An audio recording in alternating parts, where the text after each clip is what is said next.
Hello and welcome to episode 104 of Generation GC, Rise from Youth Authority Good Charlotte's sixth album. I just had to count that in my head, released in 2016. My guest today is Jose Murillo. You previously heard him talking about Hold On at the end of 2021 once again. And as always, my name is Molly Hudelson. I'm your host, as well as the producer, creator, and editor of this podcast. Last time, before our break, we had a bonus episode where we talked about the Fish in the Gorge, the Good Charlotte song that may or may not exist. On our next episode, we'll be talking about a song from Good Charlotte. And just as a note, in my notes for this recording that I sent over to Jose, I said that the next episode would be on a song from the Young and Hopeless. That was a mix-up on my end. The next episode will be on a song from the band's self-titled album, and then we will get to The Young and Hopeless. Growing up in Southern California, Jose learned about Good Charlotte from his older brother. Jose focuses his time working in the mental health field and strives to help those in the community. He currently has a blog, life-better.org, where he writes about his experience with mental illness. I really enjoyed talking to Jose about his career. It's something I often like to ask people just to get a sense of who they are, what they do on a day-to-day basis. But Jose has a really great role, what he does in mental health, working on a peer-to-peer level, which I think is just incredible. It's a resource that is so needed. So I think you're really going to enjoy hearing about that, as well as our discussion about Rise. Also, this is our first episode of 2023, and I just want to say thank you to everyone who is listening right now. To catch you up, I have chronic migraine. Migraine is a disease, and the definition chronic means that you have 15 or more headache days a month, and at least 8 of them are migraine days. And before getting on their preventative meds, I was having, probably 4 migraine attacks per week. Not to mention, some other headaches on top of that. I am still having, daily awful head pain. I've kind of had this consistent headache that seems separate from, typical migraine attacks. But as of right now, February 18th, I will very tentatively say that it seems like things are improving and heading in the right direction. I have been on Nurtec for almost a month as a migraine preventative. It seems like it has helped with the frequency and sometimes the severity of my migraine attacks. In terms of the daily pain that I experience, I have gotten some nerve blocks, which are a game changer, honestly. I think that's helped. And I'm also doing physical therapy for neck pain, which blew my mind, how beneficial that was. So we will just see how things go over the next few months, but I am hoping that things will continue to improve and I'll be, closer to a more normal speed. So you may have noticed that when I announced new episodes were coming soon, I did not include release dates. And that's because while things do seem like they are improving, I am still in a place right now where I don't feel like I can, confirm exactly when everything will be completed and released. Look, a few of the recordings for this batch had to be rescheduled because I was having a really bad pain day and I couldn't get notes done when I had intended to, or I maybe had notes sent out and everything, but I was just not feeling like I could be on Zoom and function and do the recording. I do have some very fun episodes planned, ready for you. I cannot wait for you to hear them all. And thank you for tuning in and being a part of this show. If you've been a guest, thank you for supporting this show. And just thank you for your patience as I just attempt to get into the best schedule that I can. With that, a few reminders before we go into episode 104. First, I am very much looking for guests for these new episodes that will be recorded over the next few months. I love having guests from all around the world and from all different backgrounds, and if English isn't your first language, that's okay. As long as you're comfortable holding a conversation in English, you're good to go. And different backgrounds doesn't just mean location or ethnicity. It means ensuring a varied gender and sexuality representation and representing fans of different ages and fans with your own unique life experiences of any sort. So if you're listening to this show and you're thinking, hey, I would love to come on Generation GC. I would love to talk about Good Charlotte, talk about a song, talk about an album, and share my own story, hit me up. Finally, Generation GC stickers are here. If you do want a sticker, all you've got to do is support the show on Anchor. Go to anchor.fm/generationgcpod and click support. All of that money goes right back into making the show the best that it can be. It helps me print and ship stickers. It also helps me buy equipment that I need, like a laptop riser, hard drives, and also things like Dropbox storage, because it does cost money. So it just helps me keep the show going, and it is so appreciated. And you're just going to take a screenshot of your support on Anchor and then send it to me. You can email generationgcpod@gmail.com, or you can hit me up on social media, Generation GC Pod, POD, on Facebook, Twitter, and Instagram. Send me that screenshot along with your mailing address, and I will get you stickers. Thank you so much for tuning in, and now on to episode 104. All right, so today we are talking about Rise, which was the iTunes bonus track for Youth Authority. Rise would be track 13 on the album. Track 12 is Moving On. In terms of just some background on Youth Authority, there were 3 other bonus tracks around this album. They were We'll Let It All Out, Life is Hard, and Comatose. We'll Let It All Out and Life is Hard were Best Buy bonus tracks, and then We'll Let It All Out, Life is Hard, and Comatose were Japanese bonus tracks. But Rise was the iTunes bonus track. This song was written by Benji and Joel Madden and John Feldman, who produced the album. It was not a single. It has never been played live. And we have a lot to talk about with Rise, but first, Jose, I want to help our listeners get to know you. When did you first hear Good Charlotte, and what were your first thoughts on them? First heard them, I think it was the Young and the Hopeless album. Mm-hmm. The one, it's like everyone, the first song was that song, Young and Hopeless. I think I was like young, maybe 10 years old, 11, somewhere around there when I first started listening to Good Charlotte. And honestly, my first thoughts like, oh, I really like this band. I like the meaning behind it. There was always like something behind the lyrics. It wasn't just pop. Yeah. And honestly, it was, I think I mentioned in the previous podcast,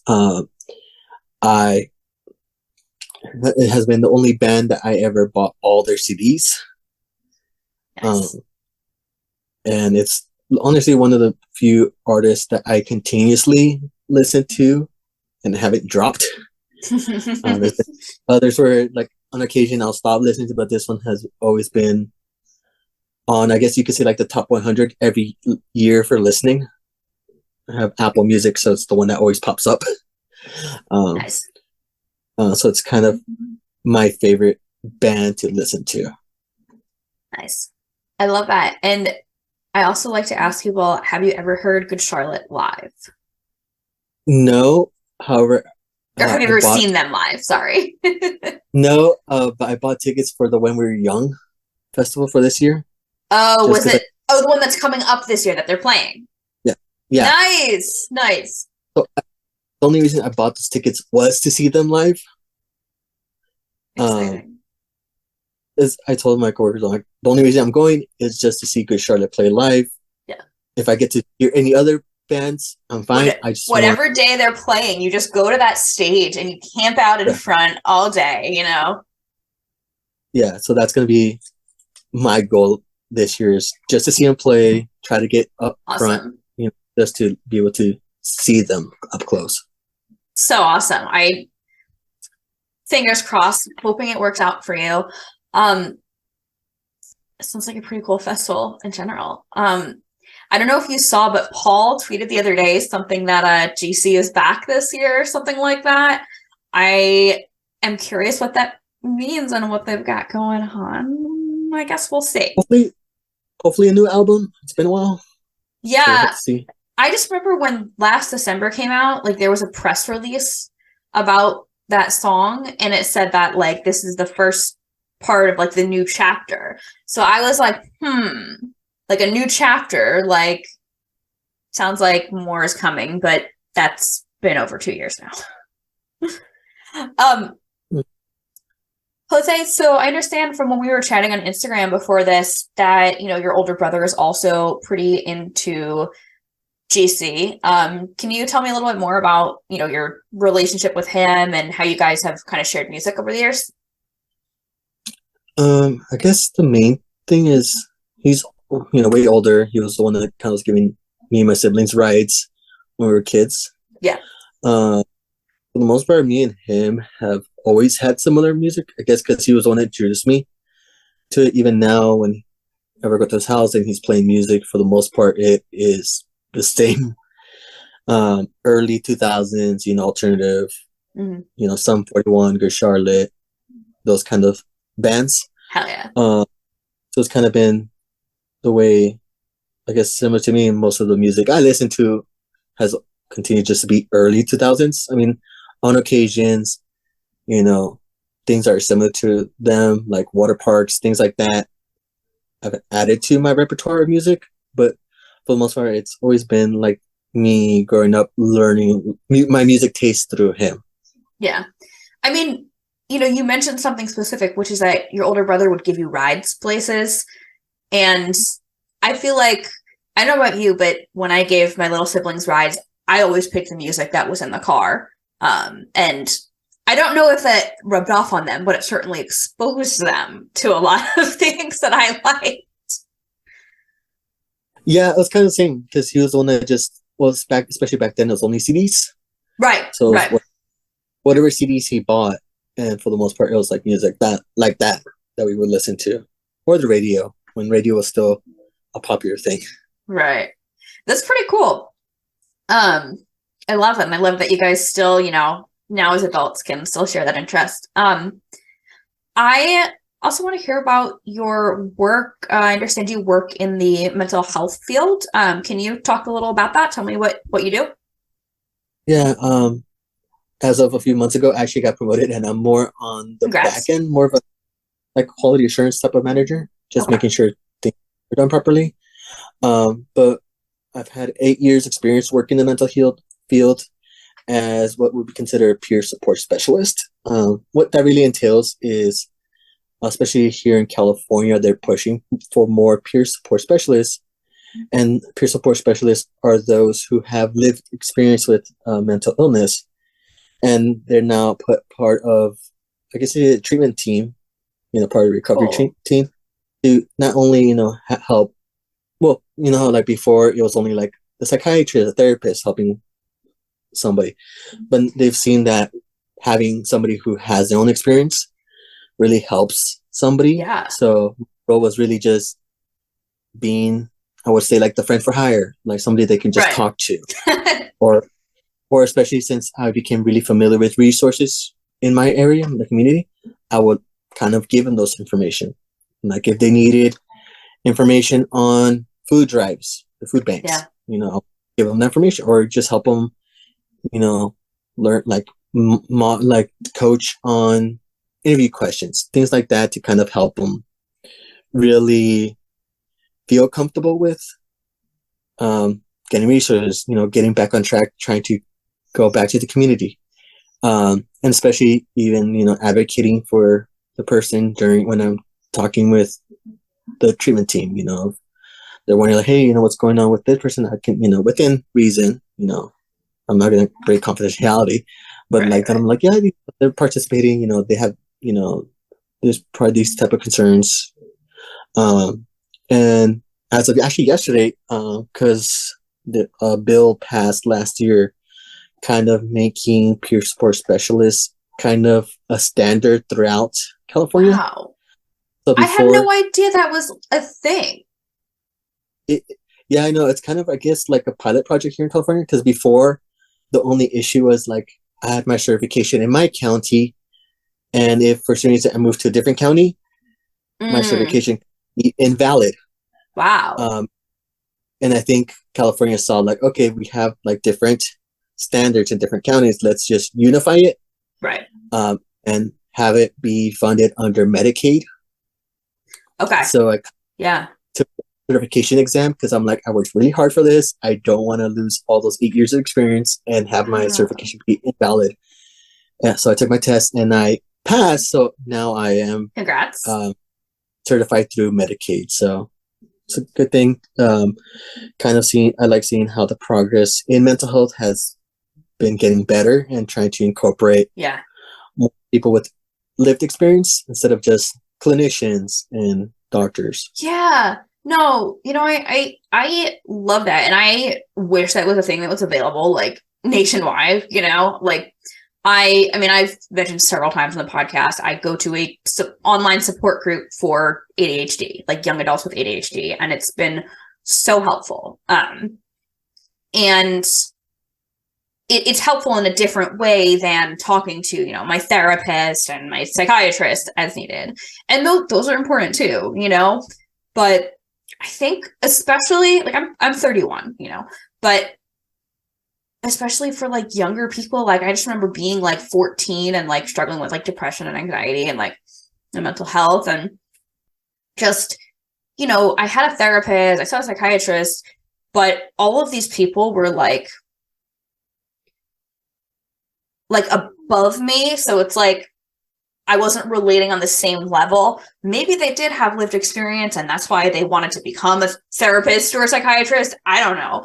But it wasn't like they weren't relating like I mean, you said, the word like friend for hire, right? They were the professional. I was the student, and I think that, I mean, you talk about being the peer support, about resources in the area. That is like so huge. And it's just, I think having someone that feels like they're on, it sounds like it's the whole point is that someone that's kind of like on just a similar level, which I think is so huge. And I can imagine that makes a big difference for people. Yes, and you kind of mentioned that because one of the very few distinguishes between like a peer support specialist and everyone else in like a recovery team is that peer support specialists can disclose themselves. With a therapist they can't really talk about themselves, as you probably noticed the profession. But with the peer support specialists, that freedom appropriately, to disclose like, yeah, I've been hospitalized before, or yeah, I take medication. I know very little about my therapist. Yeah. And that's where it kind of helps to a certain extent is, being able to say, I've been hospitalized. Wow. I totally understand like the annoyance of, having to wear pants that don't fit you and not having any way to tighten it. Right. Things like that really do help. And they've seen it, the reason why California really pushed this is they saw that people recover a lot better when there's somebody at their level helping them. It's incredible, and I'm not surprised at all. Like, I think, like I said, I just said I know very little about my therapist, and that's what that relationship is, right? But like, there is something just so invaluable about like the people sharing and being able to relate to, oh, you were in the hospital. I was also in the hospital and I had to wear pants that didn't fit. I talked to people in my ADHD support group about, oh my God, medications are in shortage and like, this is so stressful. And oh my God, this pharmacist said something like really rude to me. And, people in my support group, they understand that and kind of like know how to respond and in a different way than my therapist would help, I think that's so cool. Also, on top of, your work, you have this blog, lifebetter.org, where you're writing about, some of your experiences with mental health. Can you tell me a little bit about what inspired you to start that blog? Honestly, it was kind of an idea to kind of create an organization between me and a friend. I kind of got some of the inspiration from a website called To Write Love on Your Arms, on Her Arms. Mm-hmm. And I realized like, there's not much of that, at least, community, like at least organization wise where I live. There's a lot of mental health resources, but not really something peer driven, other than NAMI. So I'm like, what? I really want to kind of make a blog, kind of my experiences, but also slowly, hopefully some year, make it a nonprofit where, kind of provide services, or maybe my goal is to kind of create a building where it's like a resource hub. People can, from different ages can come, Or for example, maybe there's a woman who really wants to see a therapist but's really nervous, and they maybe made an appointment to see a therapist somewhere safe. Yeah. And that building where it's more, that safe haven where people can get resources or, things like that. That's so So cool. that's my long-term goal. Now it's just like, just trying to write my thoughts. Yeah. Especially as it's more focused as a peer specialist. So it's more focused, like my experience. Kind of thinking like, what's something that somebody might want to know that, of course, every experience is different. Right. And I try to put that in the blog. It's like, this is my experience, it can be different with anyone. But overall, I think that's the thing. It's just really taking away the stigma of mental illness, showing, hey, this is just a thing that happens to anyone. Yeah. No, I think that's awesome. And I just want to mention one post in particular that I thought was cool. You had a post called "What I Wish I Knew About Therapy," and I just want to highlight that. Say I really tell you I really liked it. I think a lot of people will hear, okay, well, if you're struggling, you should go to therapy.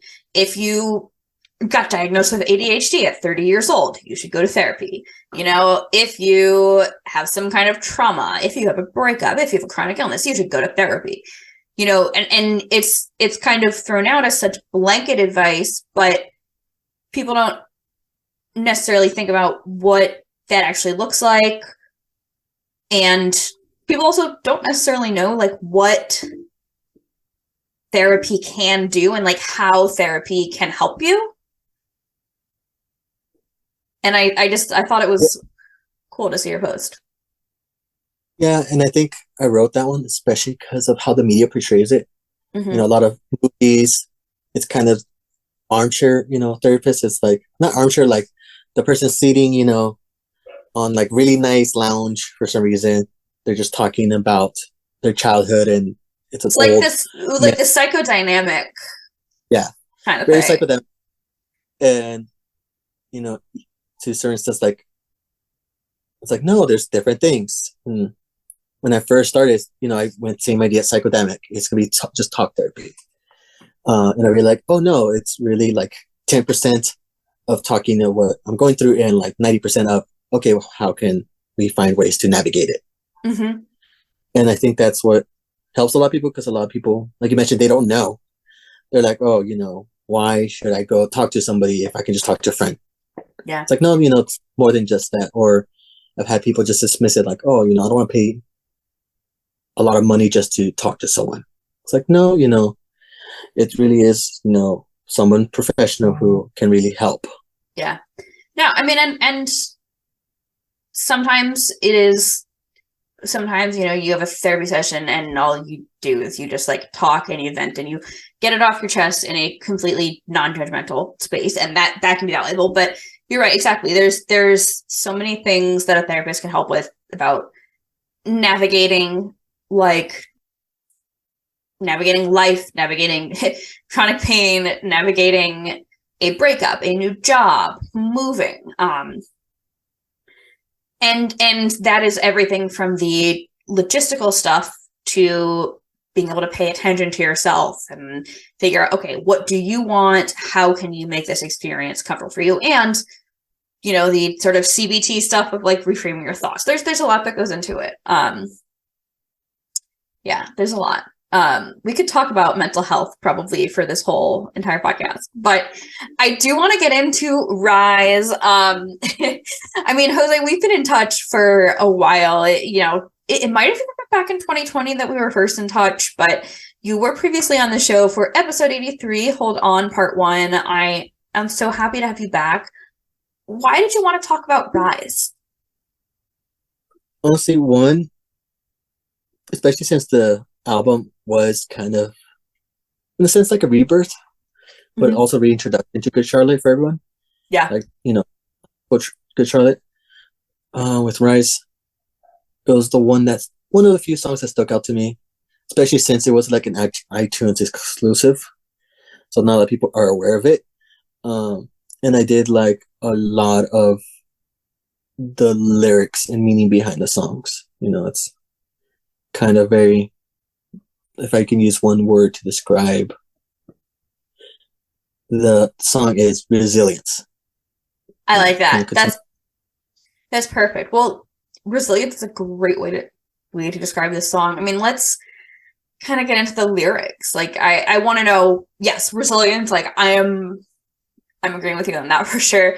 If you could look at the song as a whole, what do you think is like the story sort of happening? What do you think is the overall like message of the song, or your interpretation?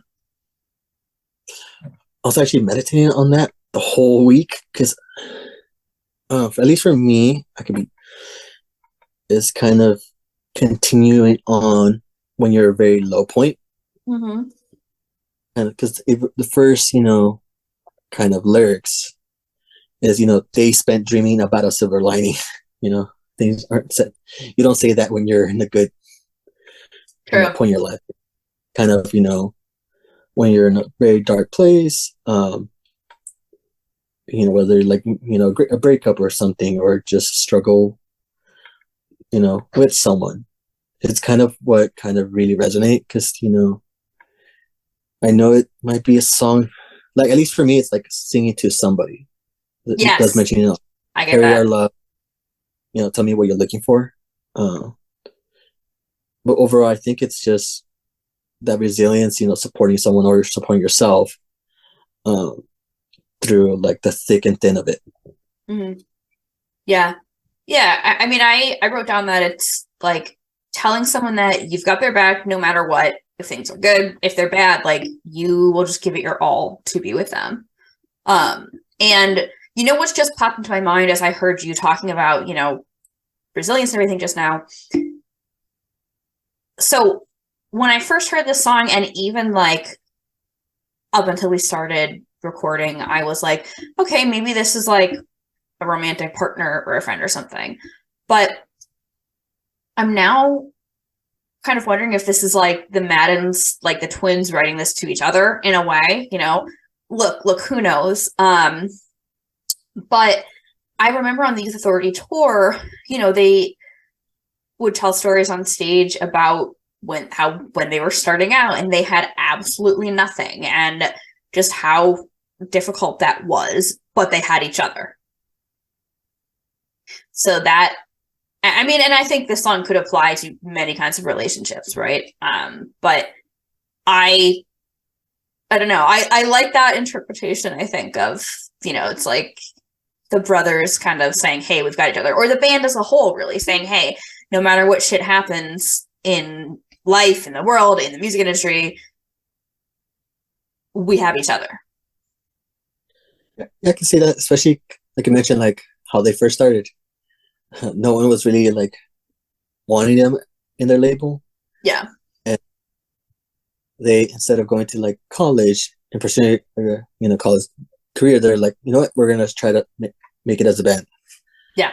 And even when they were evicted from a place and they stayed at somebody else, slowly they learned how to make it, playing at local, shows, and slowly kind of playing at festivals. And then getting labeled, and then, even when they made their own little project. Yeah. Kind of, yeah, I can see that, that kind of, having each other's backs as a band and just making it through. Yeah. Yeah. I don't know. I like that. Especially like with thinking about Youth Authority being the comeback album, and the timing of it. Yeah. Because I remember it's after their little hiatus, they made that, and I really did like it because it was a lot of that, like I mentioned at the beginning, that classic, Mm-hmm. Good Charlotte, kind of somewhat emo, but also, kind of promoting hope. Yeah. Yes, emo promoting hope. I mean, let's take a second to talk about, how we might classify this song. I think that's always fun to talk about. I like what you said just there about emo, but it has hope. Any other like descriptors or kind of genre words you want to toss around? I don't know, it just gets really like mid 2000s vibe, even though it's not was made. Like kind of that pop punk, you know, you can play in your car, sing to it type of music. Yeah. Right, like I have written down the words like an anthemic pop punk song, right?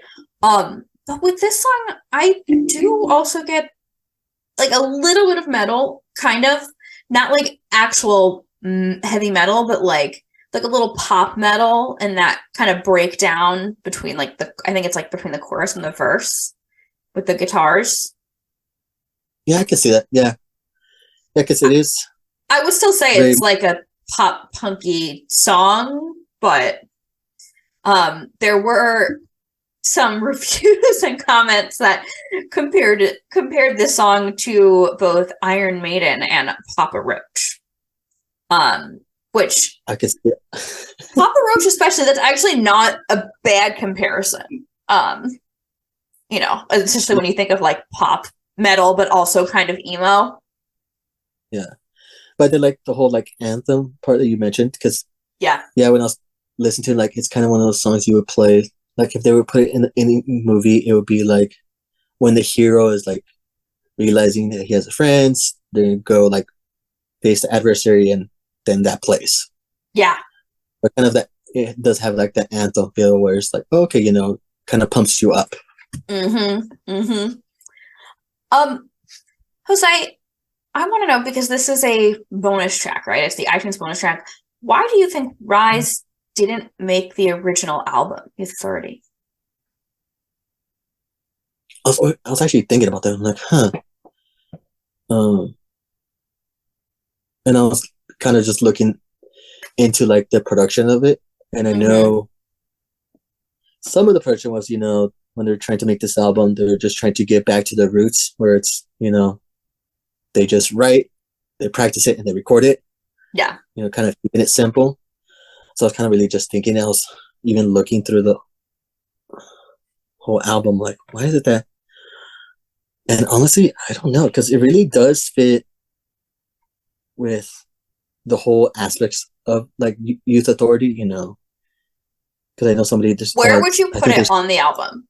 If this was like on, like, let's say Rise was not a bonus track, it was like on, just included on the album, where would you put it on the album?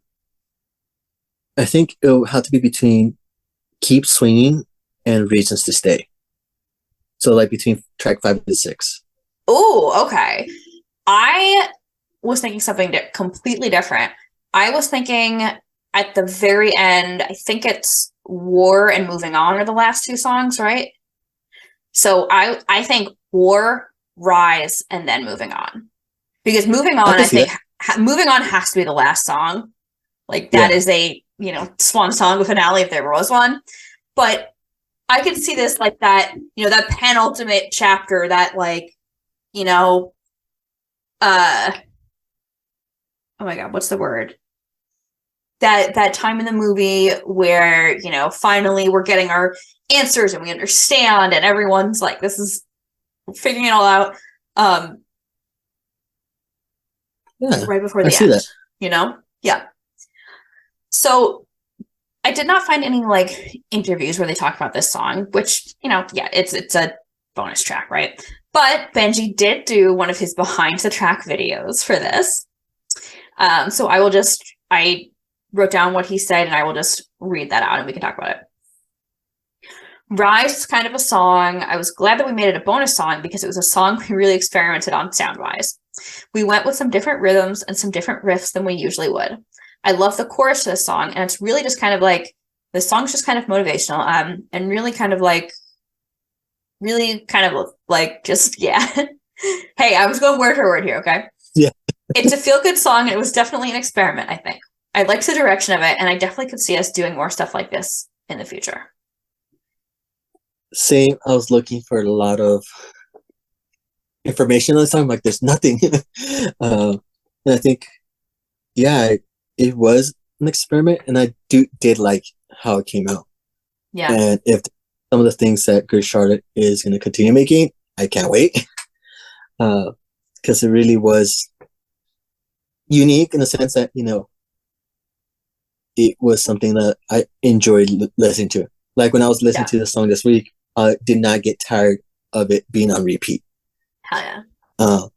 Because I think, like you mentioned, you know, it's very motivational. You know, you can feel it has, like you mentioned, that feel good that he talks about. Yeah. Like I mentioned, it's that emo but hopeful type of song. Yes. Honestly, I wish there was more behind it. I know. I know. I wish there was like a story or something. Yeah. Yeah, because I did try to listen to more, like try information. I'm like, there's nothing. But yeah. Yeah. Do you have any memories or stories that you want to share about Rise? Honestly, like I mentioned, it was more, the only one I could think of was just that feeling of how I felt playing this song while driving. It's like, you know, Hell yeah. made that kind of starts a good morning. You know, you could turn on the car, have that first song, and it's like your own little anthem to get to work or something. And I think that's the main memory I can have right now, especially because I was listening to it all week. But I did realize, like, oh, you know, it's a good way to start the morning. You know, once you get in the car, turn it on and just, you know, pay attention to the lyrics. Hell yeah. I love that. I love that. I want to talk about, Jose, I want to touch on other Good Charlotte songs this kind of like relates to. So let's talk about, I'm curious what you think, any other Good Charlotte songs that maybe have like a similar kind of theme? Trying to think.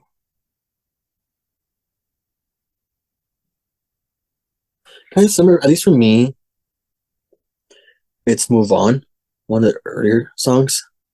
Okay, yeah. Same, you know, that emo-ness where it's like, you know, them being loud, but also like there's meaning behind it. Yeah. That's the, when I was listening to, like, okay, it gives like, you know, that early vibes. And that's the one song it kind of clicked with me. I know there's a lot more, but at least when I first reheard it, it was the first thought, like, oh, this reminds me of like Move On. Yes. Yeah, moving on.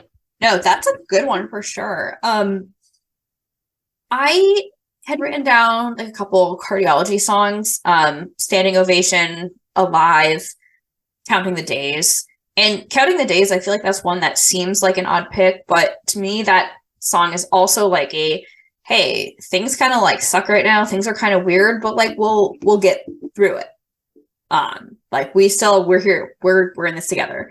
But the one for me that I think of the most as sort of like a counterpoint to Rise is Motivation Proclamation. Because that's like I think that's also a motivational song, but Rise is like, you know, the person saying, we can get through this, we can do this, like, hey, I'm here for you. Motivation Proclamation, I think, is more like someone who is like trying to believe that there is something they can, like, something on the other side, right? That they can get through this, that they can move on, they can get better, and they're still kind of figuring it out. If you mentioned that, like, Rise could be a continuation of that. Like you mentioned, like Motivation Proclamation, they're in the midst of it. And, you know, with Rise, it's more like we have the experience, we know, you know, how it was, and we can still like, continue getting through. And no matter what, we've got each other's backs. Yeah. Yeah. I like that comparison. Yeah. I want to read some reviews of the album that mentioned this song. Louder Sound gave the album 4 out of 5 and said, right down to its emo celebrity guests, Simon Neil, Kellen Quinn, Mikey Way is in a video, rueful talk of going through these life changes, and a bit on War, where they seem to yell Zane Lowe. Do they though? Like Zane Lowe is in the like Beats one, the radio guy. I don't know if they do or if it just I don't even know what this we're talking about with that. Youth Authority smacks of desperate emo reunion box ticking. Okay, that is fair. I don't agree with that, but that is a fair observation. But there's no denying the tour de force of power punk songwriting on display. Life Changes, Cars Full of People, Rise, and The Outfield are showpieces of the form, and the maturing Good Charlotte cleverly mingle punk defiance with knowing self-mockery.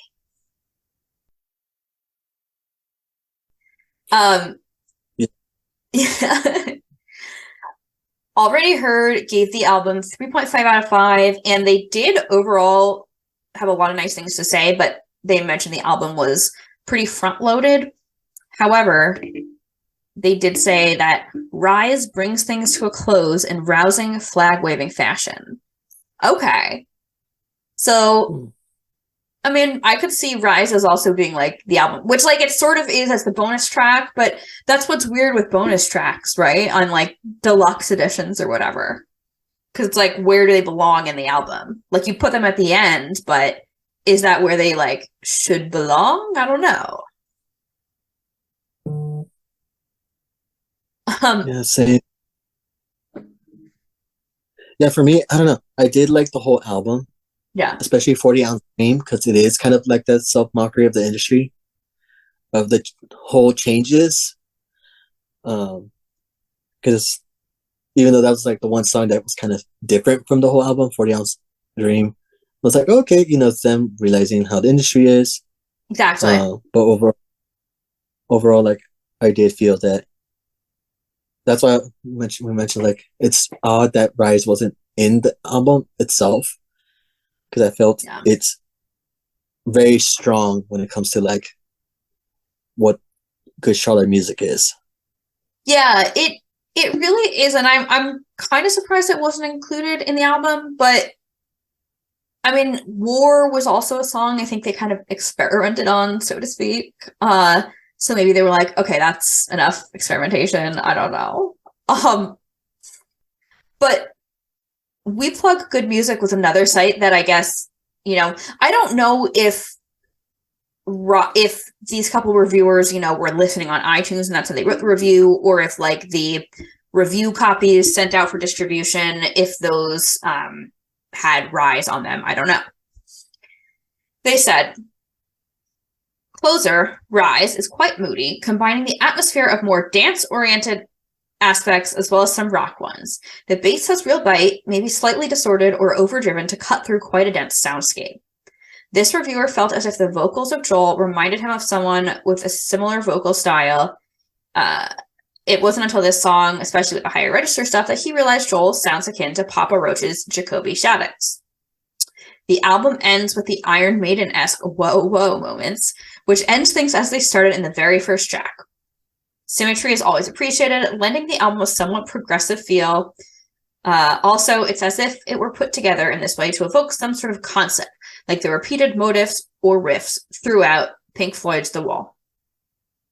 Highlights from the album include aforementioned closer Rise, and particularly how it interacts with the album's opener, Life Changes. The whoa whoa moments in both are rousing, the kind you hear in an Iron Maiden song when you suppose, perhaps vividly imagining good overcoming evil. Maybe good is overcome, albeit heroically, in the opener, and maybe evil is overcome, just in the nick of time in the closer. The hook, moreover, in Life Changes is beefy and rather epic, a tad more profound than you'd expect from the typical pop-punk fare. Also, the dance music elements, very industrial sounding, and Rise further that development of the band's sound that they're more than a pop-punk band. Yeah, that really kind of makes sense, and it kind of just drives the point why Rise was a bonus track. I know. Yeah, because... Well, that takes... Yeah, our next review here from Subaculture said, it appears that Rise is a bonus track. Why is that? It will be a surefire hit as a single, but then maybe that is the plan. Maybe, yeah. Yeah. Because, like I said, it's one of those, like, when you think about, like, this song, whether it be before the second to last song or in the middle, it really is an anthem. So maybe that's why it was, I don't know. We might never know. Might never know. The Carillon said the album was overall a great comeback album for GC. I would also highly recommend downloading the extra song from iTunes because I feel that Rise is a much better closer to the album than Moving On, which simply is not a strong enough song to finish off the album. Hmm. That's fair. Although, now that they say that, I'm like, maybe like Moving On is kind of the finale scene, like the ending the story, and Rise is like what you play during the credits. Or Rise is like what you play at the end of the musical when everyone comes out to do their bows or something. I don't know. It could be. But I do like how they mentioned it is really the whole album itself as a good comeback. Yeah. Especially for people, who might didn't listen to the earlier stuff, just them hearing it really does help them really know, like, oh, this is how Good Charlotte is. Yeah. They still keep to their meaning. And that's one thing I always appreciate about Good Charlotte is there's always like some meaning behind the music or the album as a whole. Hell yeah. I'm with you.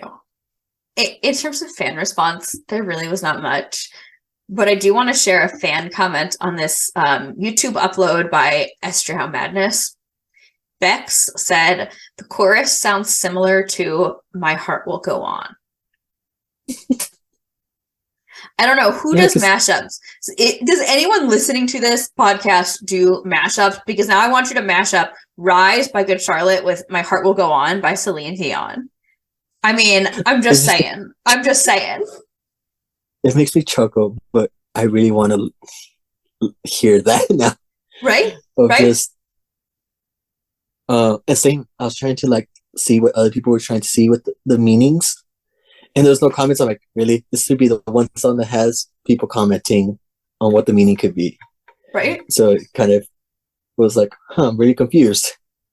Well, it's also like time, right? Like a site like songmeanings.com that was really popular in like the early 2000s. It just doesn't get as much attention now. Like it just doesn't. Well, we'll say, I feel like I know the answer to this, but as we wrap up, I want to ask you, how has Rise held up for you over time? Honestly, it should be the one song, especially for people who want to know how Good Charlotte is now. You should listen to it, whether on YouTube, Apple Music, because I feel it is part of their comeback. Yeah. To show kind of like a saying, hey, we're not sellouts. We haven't lost who we are. We experimented with the song and we see that people like it. We're going to do more of this. Yeah. And I can't really, I know they never did this song live, but hopefully when I go watch them live, this is one of them. I'm just having my fingers crossed for them to sing Rise live, because I feel the atmosphere it'll give will be amazing. But only time will tell. Yeah, we'll see. What has Good Charlotte meant to you over the years, and how has that changed? For me, I don't know. I think Good Charlotte has been that voice for like a whole generation of, people with struggles. I think that's what means to me, going back from the podcast where I was talking about holding on, to even like Motivation Proclamation, to their Cardiology album. It's always been, some moments where it's like feel good songs, but also like, hey, you got this. Yeah. And I think that's the one thing Good Charlotte is really good at making is, anthems. It's like, you got this, and I know that you've got this because I've been there too. It's like that peer support thing that you were talking about, right? That's it. It's they're not like, oh, we're just like, cool, and we're just gonna say like, yeah, it gets better. They're saying, yo, like, we've been through shit too, so I know that you can get through this because I've also gotten through shit. There we go. Yeah, and I think one thing I like about Good Charlotte is they're trying to motivate a whole new generation. I know they have collaborations and also like some guidance to help out new bands. And that's one thing I kind of appreciate, especially about Good Charlotte, is they're not just there to make a name for themselves. It's also like, hey, how can we help those who are barely starting, so they know what to do because we've been there. So yeah, kind of that peer also. Hell yeah. Jose, do you have any last words about Rise, about Good Charlotte, or about yourself? Overall, Rise is amazing music, amazing song. Like you said, it's very like a very anthem pop punk. Mm-hmm. And hopefully for Good Charlotte, hope you guys continue doing stuff like this. And hopefully there's a new album because I've been waiting. And overall, it's something that I really do appreciate about this band. Hell yeah. Thank you so much, Jose. Well, as we wrap up, so I do have a Generation GC and Friends Spotify playlist. So unfortunately, I cannot put the song we talked about on the episode since it's not on Spotify. But I would love to hear a recommendation from you, just anything you're listening to lately that's not Good Charlotte that you want to share. And it has to be on Spotify. That's the only has to be on Spotify and not Good Charlotte. Let me see. I think there's one. I think it would have to be the Fuck About It with Water Parks with Good Charlotte in it. Oh, yeah. Just because I like, that then collaborate with other artists, but also like it goes with, the whole like aesthetic of kind of pop punk. Yeah. Absolutely. Awesome. Great choice. Self-sabotage. I don't know. I think self-sabotage with Good Charlotte. Yeah. Self-sabotage. Yeah. Yeah. Cool. Other than that, I can think of like Sum 41 is another good song. Like they have another good band that I can think of. Oh yeah.